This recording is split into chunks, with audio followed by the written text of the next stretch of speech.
Hey, good folks, it's John. Listen, it means the world to me that you listen to the show. What makes it hard is I don't get to talk to you while the show's happening and especially after the show. So I don't know what you think. I would love to know what's going through your mind, what you'd love to see on the show, what you'd like the future of the show to look like, and what are the topics that you want to see me cover. Now, we live in a world where everybody's surveyed about everything, and I know that drives you crazy, but please fill out my survey. Text survey to 33789. That's survey to 33789, or click the link in the show notes to take my listener survey. And why not? I'm going to throw in a chance to win a $100 gift card. Thank you so much. I look forward to hearing from you. About 3 years ago, I left the Mormon church. I feel like I'm not holding up to the values and commitments that we started when we first got married, but at the same time, I can't go back there now that I know that it's not true. Respect doesn't mean I agree with everything you say.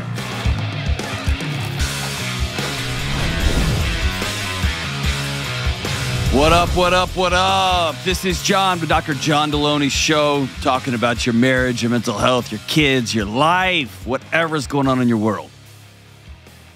For the last 2 decades, I've been sitting with people struggling with mental health challenges, with emotional health issues, with trying to figure out, oh no, I just did this thing. I violated my own conscience. I violated the norms of this group, and I got to figure out how to find my way back. So here's my promise on this show. I may not have the right answer for you, but I promise I'll sit with you, and we will figure out what to do next. If you want to be on the show, real callers from real places going through real challenging times, give me a buzz at 1-844-693-3291. It's 1-844-693-3291, or go to johndelony.com/ask. A-S-K. Let's go out to Indianapolis. Did I say that right? Indianapolis, Indiana, and talk to Chelsea. What's up, Chelsea? What's going on? What are you doing? I'm sitting in my car hiding from my kids, so it's quiet. If you want to, you can just hang up and just put the seat back and just sleep for a little while. That'd be awesome. This conversation is for sure going to take at least an hour and a half. Excellent. I'm in. Let's do it. So what's up? Perfect. We were wondering, my husband and I, we are kind of sick in the life of travel ball with our 10-year-old. Oh, good. And so I'm wondering if, in the long run, are we going to regret the amount of time and brain space and finances we spend on softball? What is bringing you? Why is this question bubbling up? So I am we have 4 kids, and we kind of parent with the later is longer. We get you as adults far later, hopefully, than we do as kids. And so, my goal, we want to raise a functioning family unit that later we can still be functioning. There's too many dysfunctional adult kids running around. Not the goal. So, well, don't do too good of a job, because you're going to put me out of a job. Well, I'm just playing. I think I got plenty of work to do. I got plenty, do, right? Yeah. There's plenty of people out there that need you. I think we look at the amount of time we put in. She's 10. She has really big dreams, and I always want to support that, right? We always want to support them in their dreams and their endeavors. We are in some form practicing 6-7 days a week. Yeah. It is a lot of family time. And so, and as the others get a little older, I don't even know how it would be feasible to do this for 4 of them. You know what I mean? Right, so, right. What are her dreams? What are your 10-year-old's dreams? Currently, she wants to play for Oklahoma, because what 10-year-old softball player doesn't, right? Any softball kid from Texas does not want to play for Oklahoma. That's fair. That was just my Red River joke. But, okay, so she wants to go to college and play, and she wants to play at the highest level. Right. And by the way, she wants to play at the highest level that exists right now through her 10-year-old lens, right? Right. Or let me put it this way. There's 0% chance that in 8 years, Oklahoma is still the number 1 team in the world, right? Or in the country or whatever. Correct. But she wants to go to college. Right. So I'm just going to go ahead and get myself canceled. Okay. And I'm saying this as a sports fanatic, as somebody who played what I would call the early origins of travel ball before it just became this high dollar business that it's like a big fire, and the wood that we use are children. Right. And the fire is not for the kids, it's for the adults. And so I would tell you, I have a 13-year-old and I've got an 8-year-old. I also would love for them to play college sports if they wanted to. I also require them to do one physical activity every semester, or every trimester, if you will. So my son runs. I ran track in college. He's a cross country kid. My daughter has done gymnastics. Now she's in taekwondo. My son will end up in jiu-jitsu class. So all these things are important. So I'm saying that as a context to also say travel sports are destroying American families, period. Okay. Period. And you, as a well-tuned-in mom, are feeling the pressure, if you don't do this, from these external coaches. If you don't do this, then your kid's not going to make this team. And if they don't make this team, there's no way they're going to get on this. And if they're not on this team, then how are they going to, right? You feel that. And it makes sense. And you have a 10-year-old telling you, I love this, I love it, I love it, I want to do it, I want to do it, I want to do it. And then you got that feeling in your mom gut that like something's off. Right. Fair? Yeah, I mean, I think it's fair. That's kind of where I'm at, is that she takes the initiative and wants to practice and wants to put in the extra work. And I love that it's teaching her that hard work pays off. And I love some of the lessons, but it is, you're right. My mom gut is saying, is this steering us in the direction we want to go? This is not every kid, okay? But this is many, I would say the vast majority of kids find themselves in what a strange, the nerd word is recursive relationship with the adults in their life. Their bodies are highly attuned to when the safe adults in their life, you and your husband, look at them and your eyes get that very particular size that says, oh yeah, I'm proud of you. And it starts at a very, very young age. Right. And kids become so attuned to that, and they will chase it and chase it and chase it and chase it. It's similar to, I have inadvertently, I didn't mean to do this, because I eat really clean most of the time in our house.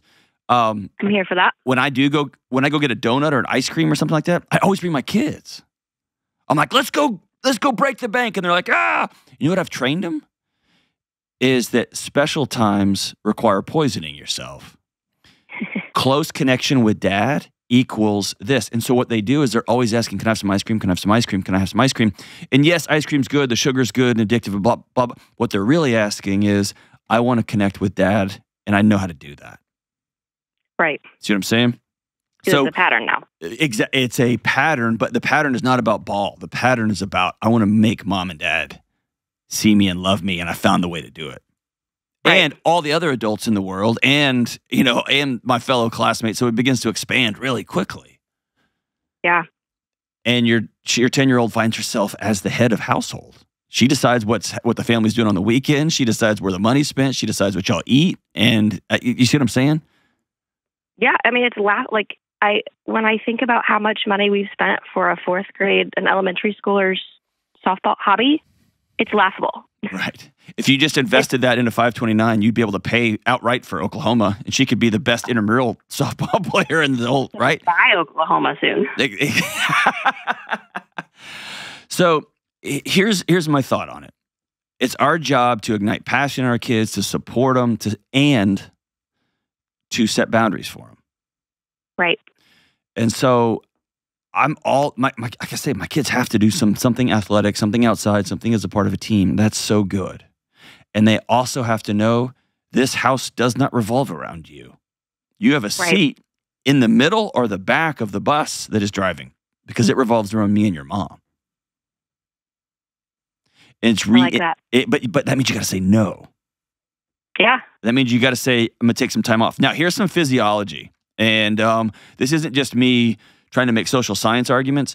This is coming directly from my close friends. And I've been at multiple universities. And friends that are athletic trainers.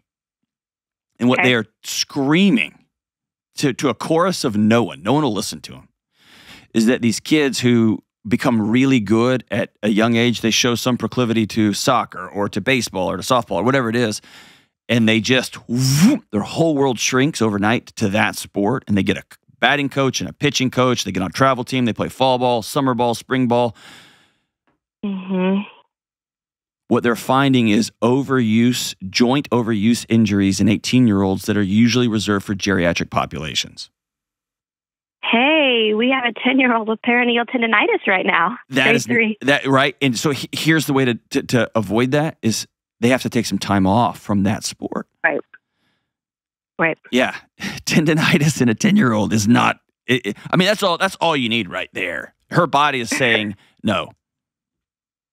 Right? Her body's saying no. Right. And the way you combat that is soccer. Tell her to go play YMCA soccer, or tell her to go do a taekwondo class. Move your body, but do it differently. Use different muscles, different movements, lateral patterns instead of front and back. You see what I'm saying? It's about treating this whole person, not professionalizing a 10-year-old. So your mom instincts are right on. That's what, I've been struggling.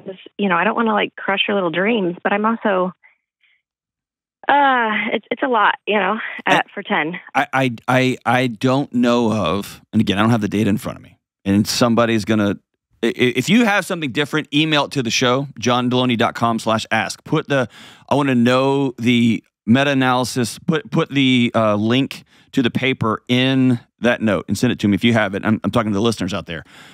I know of zero studies that suggest travel ball equals college scholarship. Over and above a regular kid who develops normally, who then goes on to perform at college. And I'm not even, the amount of players that get scholarships anyways are so small. That's not even in my mind for something like softball because... Well, can I tell you, it's actually not true. Tons of kids get scholarships.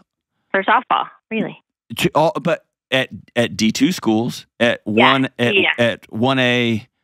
D1, 2A schools, DA, right? The NAI schools, it's not NAI anymore, but there's so many opportunities to play. So many. Yeah. Right? Yeah. And who knows what happens when she blows her knee out in her junior year of high school. Or, like me, I dropped the baton in first place as anchoring the mile relay team my senior year. And I never wanted to run again. Yeah. And I went to college and I farted around for a year. I trained with the team, never ran a meet, and then I ended up moving on. It absolutely sucked the soul out of me. And not so much like, oh, you got to get back on the horse. I realized I'm not passionate about this anymore. I don't want back on this horse. Yeah, it wasn't like I couldn't get back on. I just didn't want to. Right. And it took a earth-shattering moment to bring me to that. All that to say is, I'll reiterate it.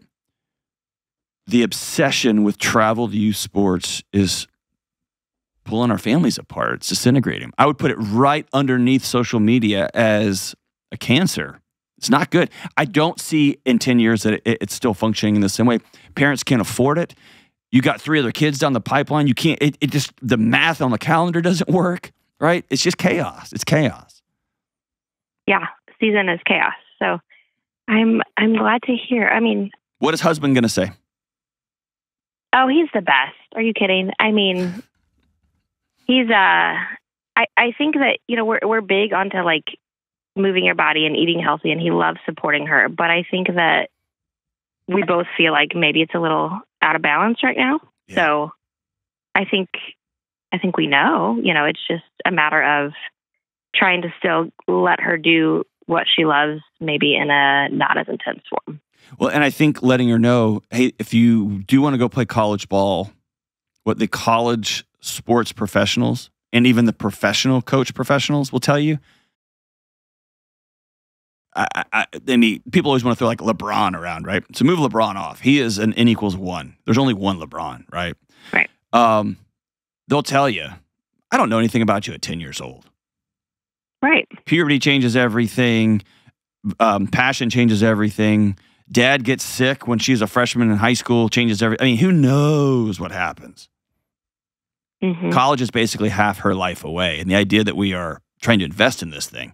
And so I think letting her know, oh, if you want to go to college, the best thing to do is you got to play a bunch of different sports. Like, oh, okay, cool. And you got to do some really intensely and some just go be silly and have fun with your friends. Right. And letting her know, no, if you're still working towards your goal, it's not as though you're cashing out on your goal. But if that's the path forward, because the other path is just going to lead you to shoulder surgery at the age of 17, a knee surgery at the age of 18, and then you're going to have knee replacement and hip replacement surgery in your 40s. We're not doing that. I love you too much. Yeah. Is that fair? Yeah. I mean, you said the other day on a show, love your kids with boundaries. Why are you afraid to love your kids with boundaries? And that has stuck with me because I'm like, that's definitely not a strong point of mine. Well, it's hard, and especially when the chorus of parents and coaches around us tell us, if you don't do this, you're failing your kid. Yeah. And that dreaded phrase for every parent, your kid's going to get behind. Right. And all of us have felt behind at one time or another, and we never want our kids to feel that. And I want to tell you, that's a myth. It's not true, especially for a 10-year-old. 18-year-old, she's 18 and decides to take off her senior year. Yeah, going to college is going to be really hard on a college scholarship, right? That's going to be hard. If she's there and she's all in, she's on the varsity team, she's all state, dude, go all in on that. I'm all about that. But she's 10. We've tried like reframing it for her. Like, you have to give room for your dreams to change. Because when I was 10, like I couldn't even dream up what I wanted to do. You know what I mean? So you're 10, you have to allow the space for like your dream to change and that to be okay. Like, don't grip that so tightly. We try to hammer home so much, like who you are is more important than what you do. Yes. Good on you guys. That means y'all are doing it right. And let me promise you one last thing. What? I don't know much, but I can guarantee you the NCAA looks different if it even exists at all in 8 to 10 years. Yeah, this isn't sustainable at all. It will be different.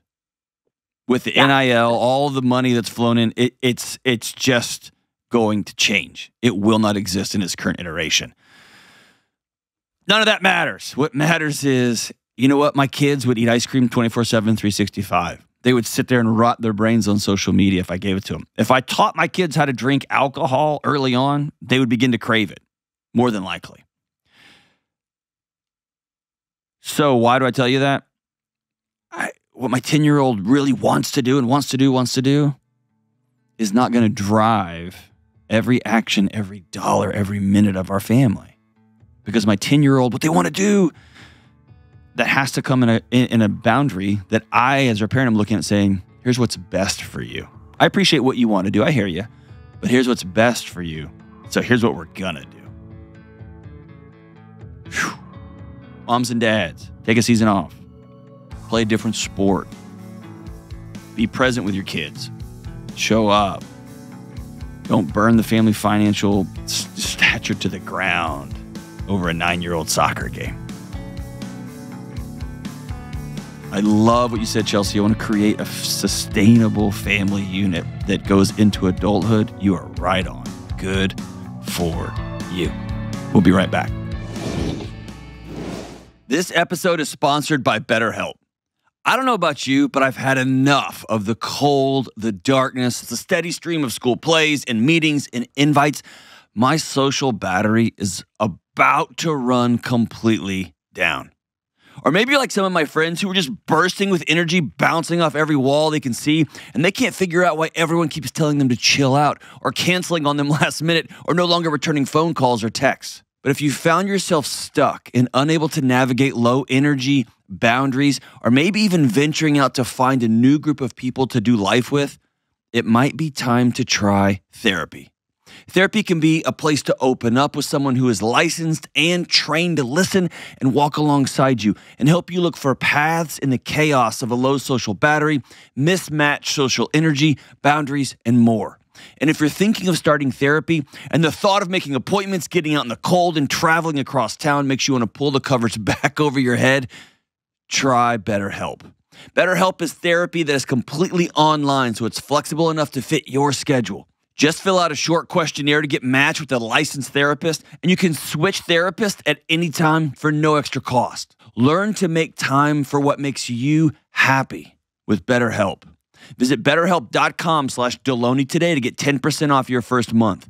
That's BetterHelp, HELP.com/Delony. All right, let's go out to San Diego, California, and talk to Emma. What's up, Emma? Hi, Dr. John. How are you? I'm great. How about you? I'm doing good. Doing Awesome. good. The weather's perfect. Can't complain. Of course it is. You're in San Diego. It's always freaking perfect out there. What's up? Yeah. So my question to you is, about 3 years ago, I left the Mormon church. I was born and raised. My husband and I got married in the temple, the whole deal. We've been married about 15 years. And I left. It had been happening, like my deconstruction had been happening for a long time. And I finally had enough, and I told him I wanted to leave, and he was very supportive and has been from that time. My question is, how do I handle our children? They're getting older, they ask questions, and every time he leaves for church alone, I feel bad, like I'm not supporting him. And sorry, I'm going to get emotional. I really didn't want to. No, it's all right. You're good. You're good. I appreciate your honesty here. Yeah. Every time, because he still goes, he's still active. And every time he leaves by himself, I feel bad. You know, I feel like I'm not holding up to the values and commitments that we started when we first got married. But at the same time, I can't go back there now that I know that it's not true. So I just want some advice on how to handle raising a family in an interfaith marriage, I guess. Have you found a... it sounds like you've done the deconstruction part, but it sounds like you're still sitting in the ash. Yeah. It is a hard transition. Are you interested in any sort of new faith community? Is that something you're exploring? I am, and Okay. I would like to. And when I first brought up that I didn't want to go to church anymore, and I don't know how much detail we want to get in with that, I kind of blew up my marriage at the same time. Like with an affair? No. Like I said I was done, that I wouldn't continue to live in a home that we had. He is a active duty military, and he had some trouble that he wasn't willing to work with at the time that came out, and just, he was never abusive or anything like that, but he was mad a lot, and he was angry and tired. And I just said I wasn't willing to do that anymore. And I asked for a divorce, and then he was like, is this about church? If you don't want to go to church, you don't have to. And I said, it's not about church, but also I don't want to do that either. And at the time he was like, we can go somewhere else. But I think he was just trying to have me stay, you know? And then once we worked through all of that, which we have, and we have a wonderful marriage now, he was like, I'm actually not comfortable with that. So With the I church have part? gone, yes, with changing churches for him. Okay. I want to stop you right here for a second, okay? I want you to breathe through something with me, Okay. all right?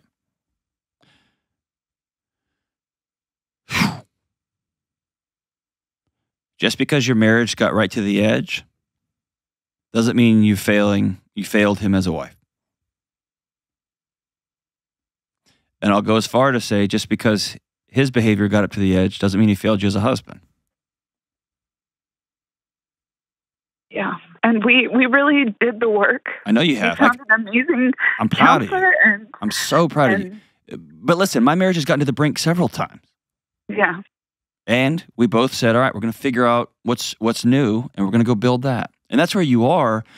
It sounds like you're having a hard time choosing guilt over resentment. You don't feel bad when he leaves. You feel guilty. Right. Because you have this old picture of what this a dutiful wife was supposed to look like. You burned that picture, but you didn't replace it with something new. Here's how I've seen interfaith marriages work. One person goes to one place, the other person goes to another place, takes the kids, and then they all meet up for lunch. And they talk about what they learned. Because we're not scared of ideas. Right. And our values, maybe at one time we thought the values are we're people of faith. The beliefs are going to change. That's life. That's scary. But that's the way the world works. That's why I read books. That's why I listen to podcasts. So my beliefs on things change. My values are the same. Right. And so if you value into a behavior, if you try to anchor into like, we are this, and insert political party, then your beliefs change. Your understandings change. You burn everything to the ground. But if your values are based in, here's who we are. Here's how we treat each other. Here's how we explore things. Here's how we come back together after the nerd word is repair. Here's how we repair the relationship after we've had a fight. Or a season where it gets real precarious. Cool. That's awesome. What you haven't done, though, is replace that old picture that you burned, that you deconstructed, with a new picture. Right. And most of the time, my problem with the deconstruction movement, I think questioning everything is great. It's really important. Mm-hmm. Most people deconstruct based on feeling. I don't feel this is right. And that's a dangerous place to deconstruct to, because your finish line always moves. Right. And you want this transition to feel a certain way. It's not going to until you've been doing this new thing for a long time. Right. So the path forward is I don't want to feel good. I don't feel good at this new church. That's not how the path is. The path is for 6 months, I'm going to pick a building. I'm going to pick a box and we're going to go there. And I'm going to get involved and I'm going to meet people and my kids are going to come with me or they're going to go with him. I mean, y'all decide that. And then we're going to all meet up for lunch.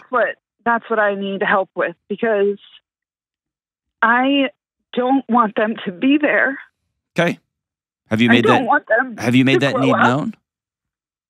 I have, and they don't go. Okay. They don't go with him. But it feels hypocritical of me to be like, they can't go there, but I'm going to take them here. I don't know how to handle. Why is that hypocritical, hon? I don't know. It just feels like... It's not. That's the wrong word. It's not hypocritical. Okay. It's not hypocritical. What you don't have, did you grow up in that faith? Yes. Yeah, you don't have a picture of what growing up outside of that faith looks like. You've never seen it. That's okay. It's going to feel awkward. I guess I just don't want to disrespect his beliefs, because my kids ask me questions and I'm not going to lie to them. And so I just say, hey, I just realized I didn't think any of this was true. But as they're getting older, they're asking more pointed questions, and I just don't know how to navigate his beliefs with mine, but being respectful of him. But go over the top of it. Meaning, one of the greatest gifts I can give my kids is letting them see me and their mom are ride or die. We love each other till the end of time. Yeah. And we disagree on things.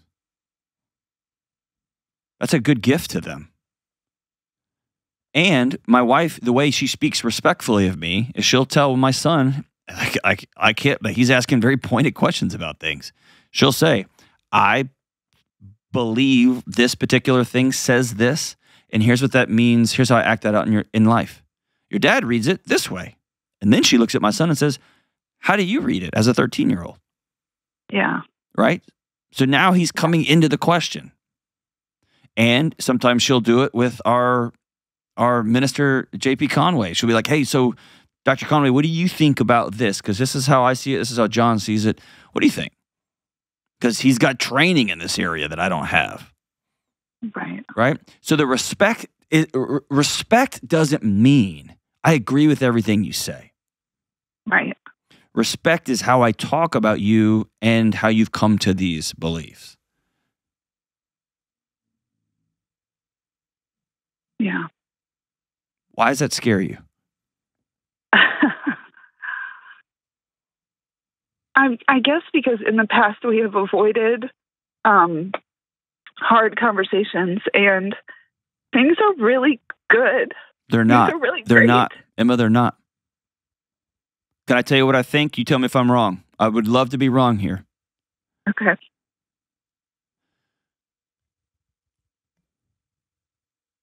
I think you want to love him with all your being, and you can't. Because I don't think you respect the fact that he still worships there, believes those things, and is involved in those ways. I don't necessarily think that's true. Okay, I do. good. I adore him. Okay. I think that I am lucky. You know, we got married so young. Yep. And somehow we have made it. And I adore him. I love everything about him. And he doesn't push those things on me. He never brings it up. I don't think he holds out hope that I will come back. And so I'm like almost getting choked up. I'm glad to be wrong. So you've convinced me. You love this guy. Why don't you love Emma in the same way?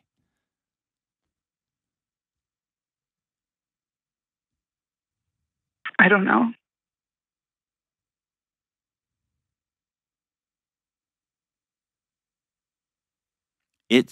What I'm going to say is I'm just going to cut right to it. Deconstruction is the easy part. Burning a building down, I can take down a whole building with a rag soaked in gasoline and a match. Building a building, reconstruction, that's hard. Oh. And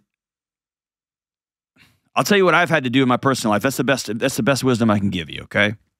I hired a former theology professor who was a theology professor for 20 years. And I hired him this year, and we meet every week. And what I said was, I've gotten to a place in my life, I travel all over the country, I meet people of all different faiths. I can pull apart just about anybody. And I've spent my whole career with theologians across the board that have just been my friends, my nacho-eating, beer-drinking buddy, like just buddies. And so I know all the arguments, I know all the conversations. But what I now have is a 13-year-old and an 8-year-old staring me in the eye and saying, yeah, but what do you believe and why? Yeah, and that's hard. That's real hard. So I hired a professor. Now, I've got the resources to do that. I'm in a weird little space, right? It's not everybody can do that. I get that. But I decided I'm going to put my money where my mouth is. Because the most important thing I can do right now is to look at my 8-year-old and say, to look at my 13-year-old and say, look at myself in the mirror and say, look at my wife and say, here's what I believe and here's why. I already know what I believe. I know. But I want to be able to say it in a way, to distill it down in a way that an 8-year-old can understand it. Because that means I've internalized it. That means it's in my DNA, in my mitochondria, right? Right. And so the reconstruction part of this is your adventure. What do you believe and why? And taking your kids on that journey is not a bad thing. If you give them a platform, I believe in God. I believe in something bigger than me. I believe, fill in the blank with what you believe.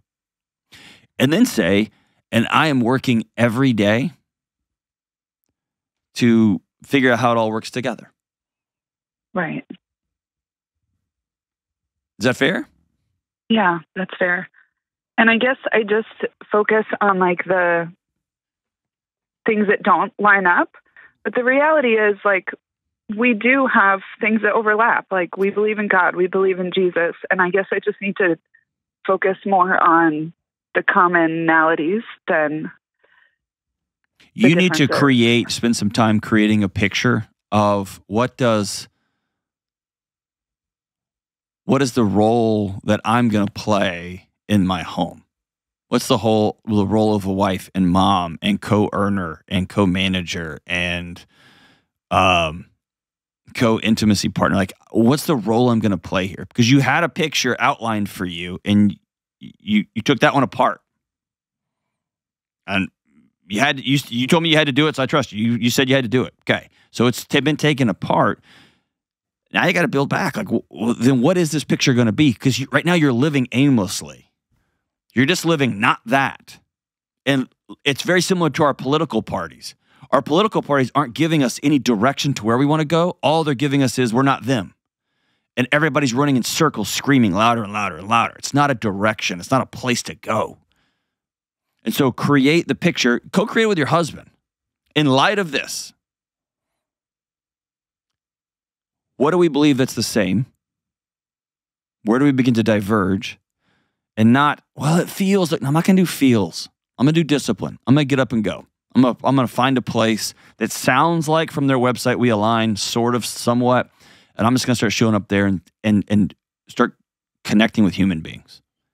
Period. And the kids are going to come with me. And then we're going to all meet for lunch. We're going to talk about it. And it's going to be awkward. It's going to be uncomfortable. It's going to be, well, I believe this and your dad believes that. What do you guys think? And we're going to slowly come together. Interfaith marriages are very hard. They're very, very hard. And they take some highly intentional coordination.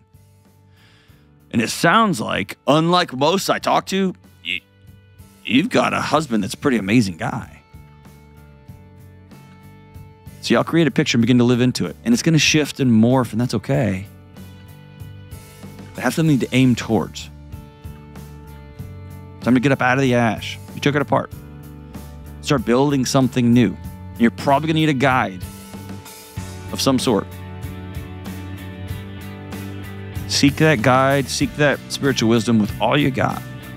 Go get it. Give me a call anytime. Anytime. We'll be right back.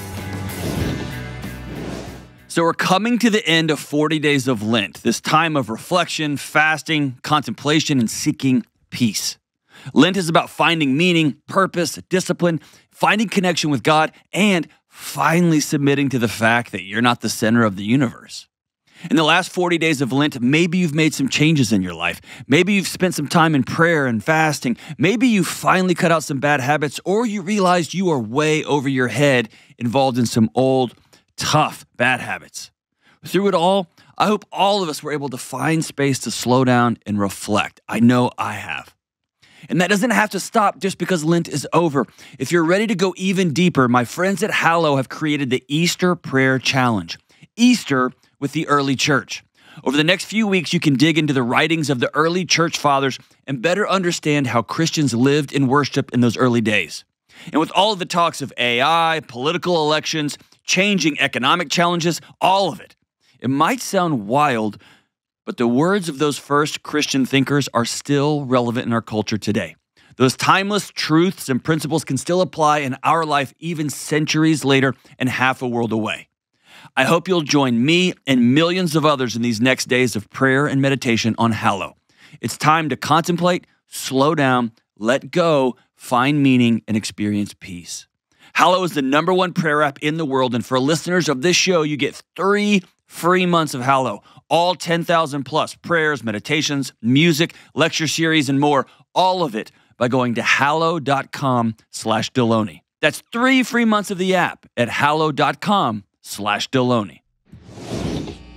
All right, let's go to Bowling Green, Kentucky, and talk to Jade. Hey, Jade, what's up? Hello, how are you? I'm good. How about you? Pretty good. What's up? How can I help?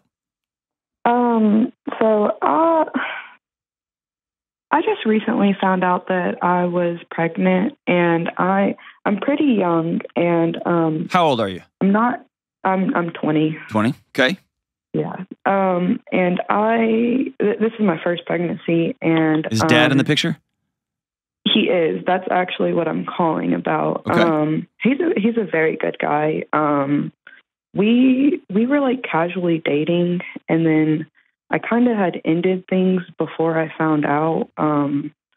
Just because like our communication, there really wasn't anything wrong. The communication just wasn't very good on either side, and it was just I just thought it'd be better not to. And then I found out, and now he wants to be together, and like he wants to move so fast. He wants to move in together. He wants to actually be together officially. And I guess my question is like, is it worth it? Like, is it just because, like, is it worth being with someone just because there's a kid coming? That's a multifaceted question. A lot of the answers I'm going to give you are not popular, and they're the best I got with the data we have, okay? Okay. And some of it's going to sound conflicting, all right? Know this, there's a book called Promises I Can Keep, which is it's basically a qualitative inquiry into single moms and why it's a deep dive. It's by Catherine Eden and Maria. I think it's Kafalis. I think it is Kafalis. Anyway, that's not important. What's important? The book's important, but it's not. It won't help you in your situation right now. The reason it's important is they talk about this thing called a magic moment, where couples that find themselves pregnant, they've broken up or they're separated. It has this pregnancy, the having the baby, the holding the baby, often, not always, but often brings people back and seems to, the light around this event is so bright, it covers up all the shadows everywhere else. And so your boyfriend, I'm just gonna call him your boyfriend because it makes it easier for us to have this conversation, but I know he's not your boyfriend right now, but boyfriend is, his feelings are supernatural. I mean, they're very, very normal. You even wondering, should I take him back, makes me think that light is starting to get brighter and brighter. Let me ask you. Yes. Why would you even consider having him back if you've already broken up with him? Well, I guess because my biggest issue was like we work different shifts, so that's why it was so like hard to have a normal relationship, I guess. And like now everything's so different. Like as soon as he found out, he instantly asked to go on day shifts at work, and like his communication is it's so much better than mine even is. And like I guess that's why I'm like, he is putting in the effort. He is a good guy. Like there is nothing wrong with him. It's just we haven't been dating for that long. Okay. And I just feel like I don't know him very well. And now I realize like my whole life is going to be like, he's going to be in my life forever now. Yes. And I think that's the part you need to metabolize. That there's not a life apart from him. That doesn't mean you have to be romantically involved with him. That doesn't mean he's a safe person or a person worthy of X, Y, and Z. But he is in your life for the rest of your life.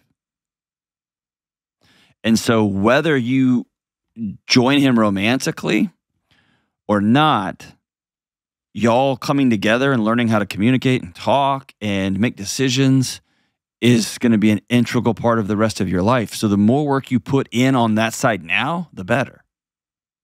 Right. Here's some of the data. Being a 20-year-old single mom, do you have a high school education? I do. College?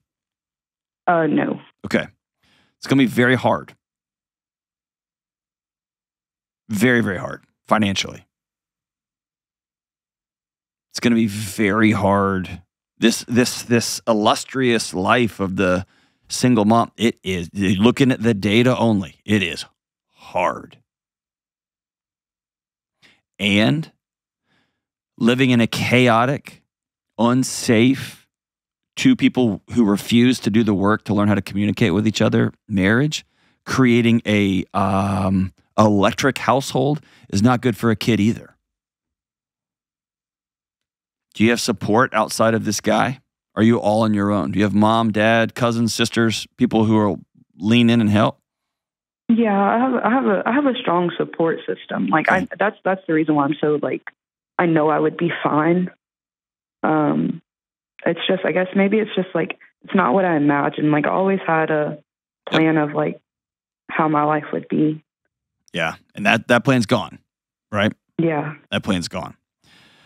The other data, and this isn't popular, is that a kid who grows up with two parents who are on the same page, working towards the same goal, does really well, statistically speaking. Yeah, that's honestly, that's what I didn't grow up in a household like that. And like my mom had like men in and out of our lives and all that. And like that's the one thing, like I always wanted a 2-parent household. So if you're my sister, if you're my daughter, here's what I would tell you to do. I would be very, very clear-eyed about the financial realities of this. Where are we going to live? How are we going to pay our bills? How much? I would sit down with somebody and find out how much diapers cost, how much food for the house is going to cost. Because it's not an insignificant, trivial amount. How much childcare costs? Childcare is so astoundingly expensive. And so I would sit down and look at the real, raw numbers. I would also, if you can afford it, go get I'll say marriage counselor, but a relationship counselor, and y'all two go. And you begin to learn to communicate. And I would tell them up front, this doesn't mean this goes into, or that we're headed towards a romantic relationship. This is us understanding that we are connected now for the rest of our adult lives. Right. And the best we can.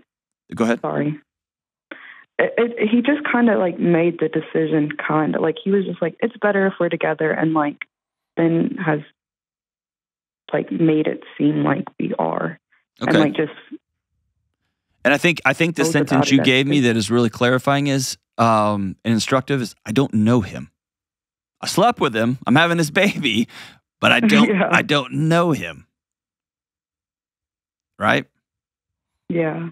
And so we're going to get to know each other. And you can look at his activity, what he's done, 2 different ways. You can look at him finding out and saying, I am in this baby's life. I'm changing my shift. I'm changing how I do my life. I am all in. You can look at that and go, oh, why didn't you think I was worth that? You can do that. Or you could say, all right, I'm having a man's baby, and at the outset, he's a man of integrity thus far. He is a man who wants to do what's right. And that, if he's sitting in front of me, if y'all two are sitting with me and he said, no, the moment I found out, I went and changed my shift. I got a second job. I'm putting money in the bank. I went and opened a checking account. I would love to marry her if she'll have me. I'm going to try to do this thing right. We did it out of order. We created chaos, but now I am getting my house in order so that I can be a calm in this storm that's coming. I would look at him and say, like, I'm proud of you. Right. But you are going to have that same fervor. How far along are you? 3 months. Okay. Are you working more shifts than normal? No, I have a full-time 40-hour job. Jade, you're about to be a single mother. Yeah. I'm telling you this because I love you, there is a financial reality coming that is going to be a hurricane in the harbor that makes a landfall. Have you sat down and done the math on this thing? Everything from here's how much birth is going to cost, here's what diapers are going to be, what my monthly budget's going to look like?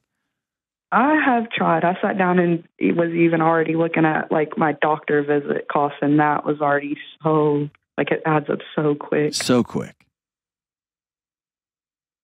So quick. Here's what I'm going to do. You know who my boss is? I don't know. My boss is Dave Ramsey. Does that name ring a bell to you? Yes. Okay. He helps people take care of their money. I'm going to hook you up with a couple of free sessions with a financial coach. I'm going to pay for it. Okay? Okay. And they're going to walk you through your budget. They're going to walk you through how much you make and how to allocate this stuff and to begin to come up with a plan. I'm also going to give you the Every Dollar app, the premium version, for 1 year as my baby gift, okay? Okay. It's a way you can start to track your expenses, and that way it doesn't feel so chaotic. And if you end up with boyfriend, baby daddy as your permanent person, then working to get, y'all can both use the same app. You work together and you can see these expenses. But what y'all have to do is sit down and come up with a plan, because this, hey, I got a doctor visit tomorrow, it's $400. And he's like, okay, I'll get $400. Like, that's going to make y'all, that's a recipe for burning your relationship to the ground. It's thing response, thing reaction. And let's sit down and go with a plan. I'm going to have this many doctor visits. Hopefully everything goes okay. Here's what it's going to cost. Do you have insurance through your job? Yes. Okay. Let's sit down with your HR director at your job and let's go ahead and map it all out. I need to know end point, what's this going to cost? And now you have 6 months to come up with that money. Whether mom helps you out, grandma helps you out, he helps you out, you earn it by working a second job even though you're exhausted and you've got morning sickness. Like, it's just, you're a single mom. Right. Right? And let's see if there's any sort of employee assistance program to help with. A lot of businesses now will cover counseling. If they don't, I'm going to set you up with BetterHelp for 3 months for free that y'all can do relationship counseling with a licensed therapist online. That way you don't even have to miss a shift. Okay? Okay. And together y'all can talk through it. So I don't recommend, if you're my sister, if you are my daughter, I would not recommend y'all moving in together and just playing house with strangers. I think your intuition there is right. Okay. But I also think your intuition that this guy's going to be in my life for the rest of my life. And I grew up in a single parent home. And so I'm going to put the time in now to connect with this person, learn how to communicate. We're going to start working through at least a birth budget together. We're going to begin having these hard conversations of what life's going to look like. If I get sick, how do you want me to let you know? If you need something, how do you want me to let you know? And we're going to begin to connect this way and learn how to communicate together. That doesn't mean we end up, all of us in one big happy family behind a white picket fence, but it does mean we can communicate. And my hope is, as your friend, as your neighbor, my hope is that this guy continues to show up as a person of integrity and that you're able to be as invested in the relationship as he is, and it works out. That'd be awesome. That'd be a cool story. Yeah. And long-term for that kid, that appears to be what the data says is the best benefit. Does that mean if you're a single mom that something bad's going to happen to your kid? No. That means they're going to be swimming upstream. Things are going to be hard.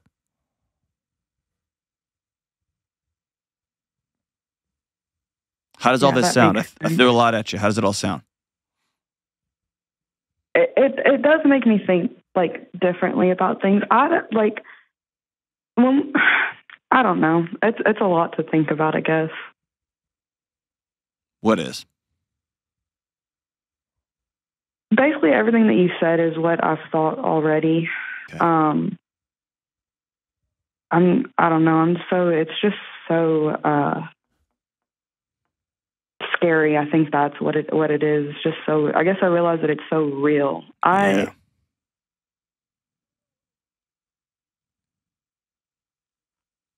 Let me put it like this.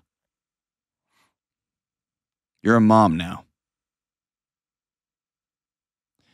And your job for at least the next foreseeable future is to give that kid the best chance it got. Right. The greatest gift you can give that kid is mama being okay. You're going to have to run towards the scary on behalf of this kid.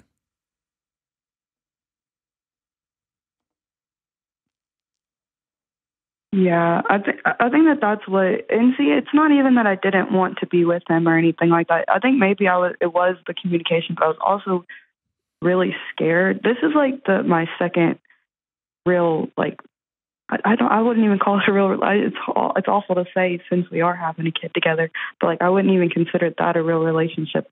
I've only ever been in one, and like that was longer, and like it turned. He was very abusive.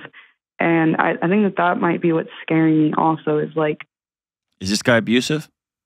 No, he's amazing. Okay, then set those bricks down from the old relationship and look this guy across the table in the eye and say, hey, we're having a kid. There's a financial reality to this. There's a social reality to this. Like, where's this kid going to live? Where's this kid going to go to school? Who's going to take care of this baby? Your mom, my mom. We're going to split childcare. There's all that. And then there's the romantic interest / communication interest. Right.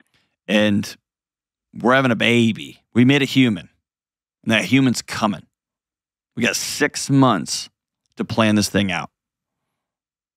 6 months to plan it out. And by the way, whatever you plan, man, I had my first kid we mapped it out. None of it worked out as we planned it, but the planning process was what was important. The budget was important, but the planning process was what was critical. That we practiced planning things together so that when our plans all went to crap, then we knew how to make a new plan together. But I think you have to sit down at a table and look across the table at him and said, we're doing this big grown-up thing and I don't know you. We did this out of order, and here we are. And we're both shift workers. We're going to have to figure out all these different variables. And I think you're amazing. I'm just overwhelmed that you've stepped up in the way you have. This child is lucky to have you as their dad. But I don't know you. And so the next 6 months, we're not going to play house. We're going to get to know each other. And maybe that means we're going to date. That's probably the right way to say that. We're going to date. We're going to be together. We're going to get some professional communication advice. We're going to work together because we're in each other's lives, whether we're romantic or not. And you can tell them, my dream is that this kid grows up in a 2-parent house. My dream is you and I come to know each other, learn to work together. We learn to love each other. But it's going to go in stages and it's going to take time. Hang on the line. We'll hook you up with all that free stuff. And there's a lot of scary things, but also you're having a baby. You're having a baby. If you do the work now and set the stage, you got 6 months, you set the stage so this baby comes into a world full of joy and laughter and love. That baby's born into a room of light. Go get him, Jade. We'll be right back. Hey, what's up? Delony here. Listen, you and me and everybody else on the planet has felt anxious or burned out or chronically stressed at some point. In my new book, Building a Non-Anxious Life, you'll learn the 6 daily choices that you can make to get rid of your anxious feelings and be able to better respond to whatever life throws at you so you can build a more peaceful, non-anxious life. Get your copy today at johndelony.com. All right, we are back. We've got Am I the Problem? Go for it, Kelly. All right, this is from Mandy from across the pond in the UK. I usually would do a UK accent. And they're terrible. Knowing you, it would be like a pirate accent. It ends up in a pirate accent. Or Jamaican or something like that. It that. always ends up, yes, matey. It does. So I'm going to let it ride. All right. I have a recurring... Hello, Mandy. I can't help it. So close. Hello, Mandy. Arr. Just don't. All right. How about that? All right. I have a reoccurring issue in my 20-year marriage. I would love for my husband to be more of a gentleman. When we were dating, I asked him to open doors for me. He hesitantly began doing it after many months of convincing. Since then, I've asked him to be a little more like reach for my hand when we're going in and out of cars. Put your phone away at dinner, especially when we're at a restaurant. Give me a compliment or two. When I told him that it was important to me, He told me I was asking for too much and that I expected him to be perfect. Oh, this guy sucks. I will go a year or two without bringing it up, but the compliments especially would make me feel loved and appreciated. Am I the problem? No. She would be the problem if she wanted all these things and never told him and held him accountable for him not doing the things. But she has given this dude a roadmap to her heart and probably to her bedroom. And he's like, nah, I'm looking at my phone. Shut up, lady. Yeah, he's an idiot. An idiot. Men all over planet Earth would kill for this type of roadmap. Are you telling me all I need to do is tell you that you look beautiful and reach over and grab your hand and put down my stupid soul-sucking device? Okay. That's all. I mean, literally, that's all it is? Yeah, that's all it is. Cool. I'm in. Now, if she keeps moving the line on him, that's a problem. Then she's the problem. Like if he does that and she's like, well, I need you to do it 4 times instead of 3. Or you only gave me 3 compliments. So you start keeping score, now we got a problem. But no, it sounds like she gave him a roadmap to everything. And he is too caught up with Candy Crush to even, jeez. What do you think? She needs to find herself a nice Southern boy who's going to open doors, pull out chairs, say yes, ma'am. No, I don't think she's wrong at all because, like you said, it's not like she's asking for something huge. This is... Even if she was. Yeah. Just let your needs be known. Right. But she's not. She's asking for, be polite. Human contact. Hold the door for me. Right. Open my door, and he's not. And so he's oblivious. Yeah. She's not wrong at all. Guys, I get a lot of grief on the internets. Hopefully you can see how much it shakes me up. But I get a lot of grief on the internets from guys saying I'm too hard on men. That's probably true to a degree. I just expect a lot of men. But this one, come on, man. Yeah, this was deserved. Come on. So what do you think? Is it bad to, I know people are like just dropping off as we speak here, but I have a question here. And you can just edit it out if you don't have it. So is the response that she walks up to a door that he doesn't open for her and just stand there? Or is that passive aggressive? That's passive aggressive. Okay. I agree. I think that... Or she starts screaming, why would you be a man? I mean, what's the right... No, I mean, I think she has to open her own door and open her, get out of the car. But I think that it's such a bigger thing than that. Now it's, we need to go get help. And if you're not willing to do this, we need to reevaluate this. Right. Because it's so much bigger than, please open my door for me. Yeah, it's not about the actions anymore. It's about vulnerable. I was vulnerable, and you used that against me. I've asked you these things, and you've told me that I'm asking for too much. Yeah, that's right. Now we got a problem. Good call. All right. Yep, he's the problem. Not you, Mandy, from across the pond. Arr. Arr. I need to take an accent school. I'll do that in my spare time. I'm sure there's an online teacher. That's the least of our concerns. I love you guys. Take care. Bye.